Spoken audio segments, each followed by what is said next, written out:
पूर्णिमा होती हैं, उन पूर्णिमा में आज की जो पुण्य बहुत मायने रखती है, बहुत। हम फिर निवेदन करेंगे, आज की जो पूर्णिमा है प्रयास करो भोलेनाथ जी को एक श्वेत चावल का दाना शंकर भगवान को समर्पित जरूर करो। और रात्रि के समय पर जब चंद्र पूर्ण आनंद के साथ में हो, और यदि कोई शरीर में बहुत ज़्यादा कोई रोग ग्रसित हो गया है, कोई चर्म रोग हो गया है, कोई शरीर में कोई भयंकर रोग हो गया है, तो छोटी सी बेलपत्र शंकर भगवान पर चढ़ी हुई चंद्रमा की रोशनी में चंद्रमौलेश्वर महादेव का नाम लेकर औषधि के रूप में उसको चबा चबा कर खा लो चंद्रमा की रोशनी में। उससे वो औषधि का काम करेगी, तुम्हारे रोगों को समाप्त करेगी। चंद्रमौलेश्वर महादेव का स्मरण। कौन से महादेव? चंद्रमौलेश्वर। और चंद्रमौलेश्वर महादेव की चंद्रमौलेश्वर शिव उपासना ये बहुत। और आज तो पूर्णिमा है, बाबा की बड़े आनंदमय स्वरूप है। चंद्र की रोशनी में आप लोग तो खीर खाते ही हो, पर साथ में एक बेलपत्र का प्रयोग भी जरूर कर कर देखो, वो आपकी जिंदगी में ना जाने कितने रोगों को समाप्त कर देगी, कितने रोग। पर वो बेलपत्र छोटी लेना, ज्यादा बड़ी बेलपत्र नहीं लेना, छोटी सी बेलपत्र लो, शिव पर चढ़ी हुई श्री शिवाय नमस्तुभ्यम बोलकर चंद्र पूर्णता में जब हो, रात्रि के समय पर एक बेलपत्र चंद्रमौलेश्वर महादेव का नाम लेकर उसको चबा चबा कर, जिसको खाने पर मुंह में छाले हो जाते हैं या छार छार हो जाता है तो उसको पीस लो, पीस कर बाहर बैठकर गोली लेकर उसको पानी से निकल जाओ, पर उसको खाओ औषधि के रूप। कहते हैं पूर्णिमा की रात्रि की चंद्रमा की रोशनी एक ऐसी रोशनी होती है जिसमें जितनी औषधीय पौधे होते हैं उसमें एक बल उत्पन्न हो जाता है जो हमारे शरीर के सारे रोगों को समाप्त कर देता है, सारे।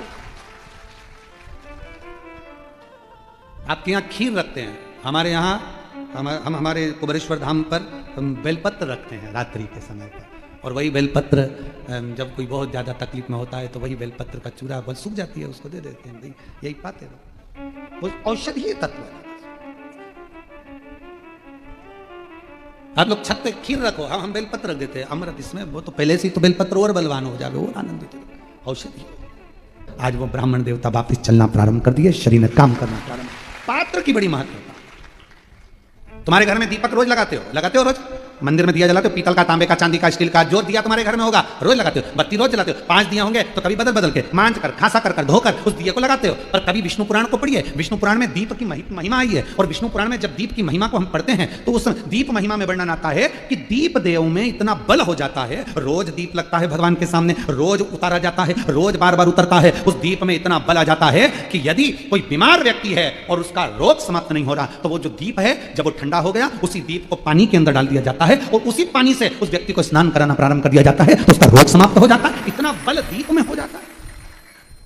तुम पूजन की सामग्री को, पूजन के जिस आसन पर हम बैठकर जप करते हैं, बोलो आसन सिद्ध होता है कि नहीं होता? जम के तो बोलो। जिस माला पे हम जप करते हैं माला सिद्ध होती कि नहीं होती है? माला सिद्ध हो जाती है, आसन सिद्ध हो जाता है, वस्त्र सिद्ध हो जाता है। कितना कितना भाव का। शास्त्रों का अध्ययन करने वाला व्यक्ति इस सब चीजों पर स्मरण करता है कि दीप, हम कहते हैं तुम्हारे घर में ज्यादा दीपक बढ़ाने की जरूरत नहीं है, जो तुम्हारे यहाँ 4-5 दीपक हैं उसी से आरती पूजन सब करा करो। बहुत कीमती सी चीज आपको दे रहे हैं गुरु पूर्णिमा के अवसर पर, बहुत कीमती सी चीज दे रहे हैं। प्रैक्टिकल जरूर करना कि सियोर वाला महाराज झूठ तो नहीं बोल दिया। बहुत कीमती सी चीजें, पर हर जगह पर उसको प्रयोग मत करना, हर जगह पर उसका प्रयोग मत करना। उसका प्रयोग करना जब बहुत ज्यादा उलझन में हो, बहुत टेंशन में हो, बहुत तकलीफ में हो, और तुमसे कोई भिड़ रहा है, तुम्हारे ऊपर आक्षेप कर रहा है, तुमको बहुत तकलीफ दे रहा है, और उस समय पर तुम अगर कुर्सी पर बैठे हो, सोफे पर बैठे हो, सिंहासन पर बैठे हो, तो अपने पुरुष अपने सीधे पांव का और महिला अपने उल्टे पांव का अंगूठा पृथ्वी पर टिकाकर अशोक सुंदरी का स्मरण कर ले। उतनी देर में आपका जो मन का टेंशन है, चिंता है, जो सामने उलझन आकर खड़ी है, 7 से 8 मिनट लगता है, धीरे धीरे धीरे धीरे हल होना प्रारंभ हो जाता है। मां त्रिपुरा सुंदरी, जब माता सुख सुंदरी के स्वरूप का दर्शन करें, मां त्रिपुरा सुंदरी जब मां सुख सुंदरी के स्वरूप का दर्शन करें, विद्या, महाविद्या माता त्रिपुरा सुंदरी स्वरूप का दर्शन करें, अशोक सुंदरी। और किस समय पर दर्शन करा? जब मां पार्वती की गोद में माता अशोक सुंदरी बैठी हुई थी, और माता पार्वती जी की गोद में जब अशोक सुंदरी बैठी हुई थी और त्रिपुरा सुंदरी को मां जगतजननी जगदम्बा अम्बा ने अब उस विद्या को स्मरण किया और माता त्रिपुरा सुंदरी ने जब अशोक सुंदरी का दर्शन किया, देखा, देखकर क्या दूं मैं इस मातृ शक्ति की गोद में जो बैठी है उसको क्या दिया जाए। त्रिपुरा सुंदरी जी कहती हैं कि हे देवी अशोक सुंदरी, तुम मेरे त्रिपुरारी की पुत्री हो और मैं त्रिपुरा सुंदरी मेरे त्रिपुरारी का स्मरण कर कर कहती हूं, संसार का कोई मनुष्य जब अपने पैर के अंगूठे को भूमि पर स्पर्श करेगा, उस समय पर पंजा एड़ी सब ऊपर होता है, अंगूठा केवल थोड़ा सा अंगूठा पांव का स्पर्श होता है, उस समय पेड़ी ऊंची, पंजा ऊपर, पांव का नीचे का जो भाग, खड़ा भाग नहीं, नीचे का भाग भूमि पर स्पर्श होता है। और उस समय पर जो अशोक सुंदरी तुम्हारे नाम का स्मरण करेगा और जो इस स्मरण में पाएगा, त्रिपुरा सुंदरी कहती है मैं स्वयं त्रिपुरा सुंदरी उसकी उलझनों को समाप्त कर कर उसके जीवन को खुशियों से भर। ये त्रिपुरा कह रही है, ये विद्या कह रही है मां त्रिपुरा सुंदरी।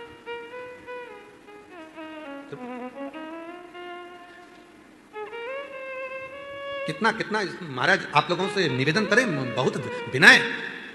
शरीर में रोग आ गया ना, आ जान दो, बीमारी वो बहन से मिलो जिस बहन को सारे डॉक्टरों ने कैंसर कर दिया, शरीर में कैंसर फैल गया, कीमो तक लगवा लिए, डॉक्टर कहा कीमो तक लगवाए, दवाइयां ली, कीमो करवाए और कितने 7-8 कीमो करवा लिए, तब भी फिर डॉक्टर ने कह दिया 6 महीने की मेहमान है। कीमो हो गए, इलाज हो गया, वो अभी आई थी, कीमो हो गए, इलाज हो गया और फिर डॉक्टर ने कह दिया 6 महीने की मेहमान है, घर ले जाओ।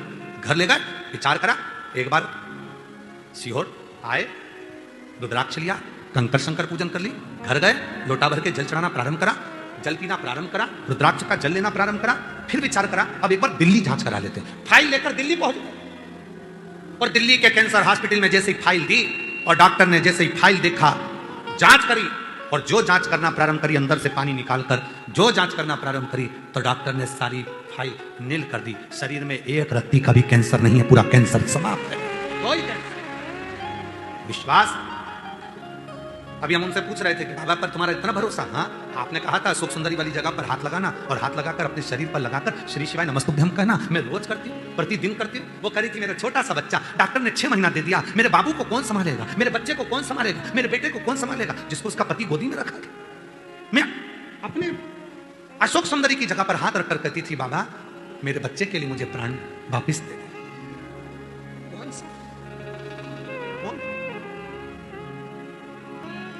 महाराज वो तो आज का समय हो गया जो कई मंदिरों में भगवान शंकर के शिवलिंग को स्पर्श नहीं करने देते, कई मंदिरों में भगवान शंकर के शिवलिंग को स्पर्श नहीं करने देते। शिव पुराण की कथा कहती है जब स्त्री हो, पुरुष हो, बेटी हो, बेटा हो, स्वस्थ हो, बीमार हो, पशु हो, पक्षी हो, जानवर हो, चाहे जलचर हो, चाहे थलचर हो, चाहे वायुचर हो, जब किसी शिवलिंग का स्पर्श करते हैं और याद करते हैं, उसी समय से संकट कटना प्रारंभ हो जाता है। स्पर्श मात्र। पूर्णिमा के नारियों को, स्त्रियों को अखंड सौभाग्य के लिए जो नारी वैधव्य नहीं होना चाहती है, उस नारी को पूर्णिमा के कितने व्रत करना चाहिए? जिस नारी के यहाँ संतान नहीं हो, औलाद नहीं हो, उसको पूर्णिमा के कितने व्रत करना चाहिए? जिस नारी का पुत्र, पति बहुत बीमारी से ग्रसित हो, लग रहा हो कि ये मेरा बेटा बहुत बड़ी बीमारी में घिरा हुआ है, तो नारी को कितने व्रत करना चाहिए? स्वयं भगवान कृष्ण ने माता यशोदा को द्वापर में भी बताया है कि पूर्णिमा के 32 व्रत होते हैं। कितने व्रत होते हैं? 32।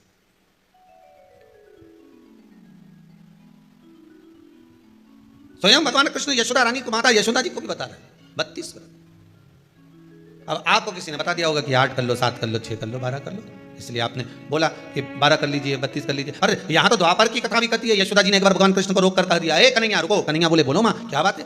कन्हैया जरा रुकिए, इधर आओ जरा, भगवान कृष्ण आए। हाँ मां बोलिए। किस जगह का प्रसंग है ये? जिस समय पर राधा रानी कुरुक्षेत्र में नंद बाबा और यशोदा जी को लेकर कुरुक्षेत्र के कुंड में, ब्रह्म सरोवर में स्नान कराने के लिए लेकर जाती है, ग्रहण का समय पर।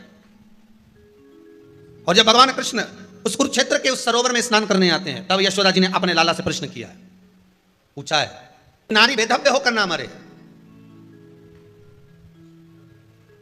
उसका पति कोई रोग से ग्रसित ना हो, उसका पुत्र किसी रोग में ना पड़े। अरे भाई कितना सुंदर संवाद लिखा है, अगर किसी माता का पुत्र मान लो किसी नशे में डूबा हुआ है, कोई नशा कर रहा है और गलत नशा है, आपको लग रहा है कि ये नशे में डूबा हुआ है, आपको लग रहा है कि ये गलत जगह पर डूब गया है, आपको लग रहा है कि मदिरापान में, मांसाहार में या अधिक गांजा आदि का जो भी नशे होते हैं, जितने भी नशे उसमें डूब चुका है, और माँ उसको समझा रही है तू नशे में मत डूब, तू इस काम को मत कर, तू ये गलत कर्म मत कर। माँ उसको समझा कर हार गई।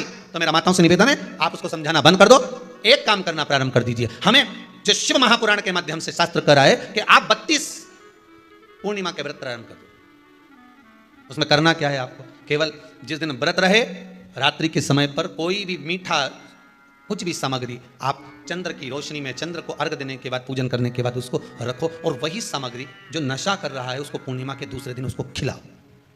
आप धीरे धीरे खिलाना चालू करेंगे, जिस नशे में वो डूबा हुआ है उस नशे से वो छूटना प्रारंभ हो जाएगा। 2 पूर्णिमा व्रत करके तो देखो, तीसरे में तुम्हें जरूरत ही नहीं, धीरे धीरे आप रुक, वो छूटना प्रारंभ हो जाएगा।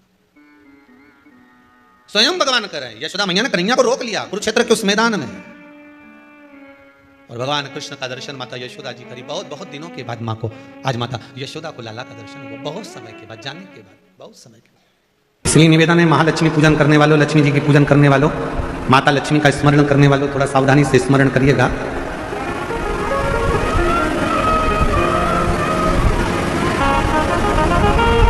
वासुकी नाग की धर्मपत्नी सतशीर्षा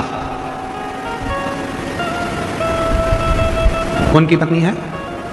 सतशीर्षा वासुकी नाग की पत्नी सतशीर्षा। शिव जी के गले में जो नाग पड़ा रहता है, शंकर जी के गले में जो सर्प होता है, उसकी पत्नी का नाम है सतशीर्षा। बोलो जरा नाम बोलो, आवाज नहीं आई। सतशीर्षा ये वासुकी नाग की धर्म पत्नी है, जो शंकर जी के गले में नाग पड़ा है उसकी धर्म पत्नी। कहते हैं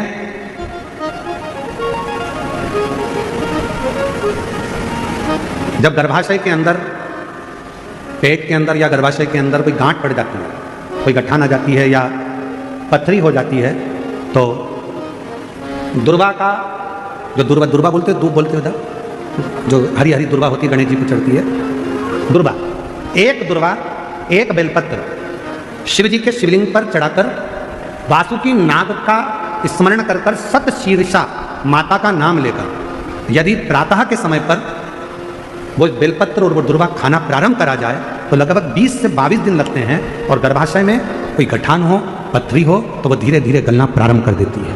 सतशीर्षा नाम की इतनी महत्व। और सतशीर्षा नाम यहां भी काम आता है जब कोई नारी के, स्त्री के रजस्वला धर्म की कोई तकलीफ हो, नारी को रजो धर्म से जुड़ी हुई कोई प्रॉब्लम हो, रजो धर्म से जुड़ी हुई, रजस्वला धर्म से जुड़ी हुई, 15 दिन 20 दिन तक रजो धर्म ही जा रहा हो, या रजो धर्म से जुड़ी हुई कोई प्रॉब्लम हो, या रजस्वला धर्म से जुड़ा हुआ कोई भी कारण हो, या पेट में दर्द हो, या तकलीफ हो, या कष्ट हो, तो केवल सतशीर्षा का नाम लेकर यदि शिव जी के शिवलिंग पर, जरा समझिएगा, जैसे ये शिवलिंग है और शिवलिंग है, सतशीर्षा का नाम लेकर अशोक सुंदरी वाली जो जगह है, यहां से जल चढ़ाते चढ़ाते शिवलिंग के चारों तरफ 7 बार यदि जल की धार लगाई जाए और उसी का जल झेलकर नंदी के पास बैठकर सतशीर्षा का नाम लेकर अगर किया जाए तो रजो धर्म से जुड़ी हुई जितनी भी तकलीफ हो, रजस्वला धर्म से जुड़ी हुई जितनी भी तकलीफें होती हैं, वो धीरे धीरे समाप्त होने लगती है। सतशीर्षा वासुकी नाग जी की धर्मपत्नी का नाम है सतशीर्षा। शिव की बड़ी उपासक है सतशीर्षा।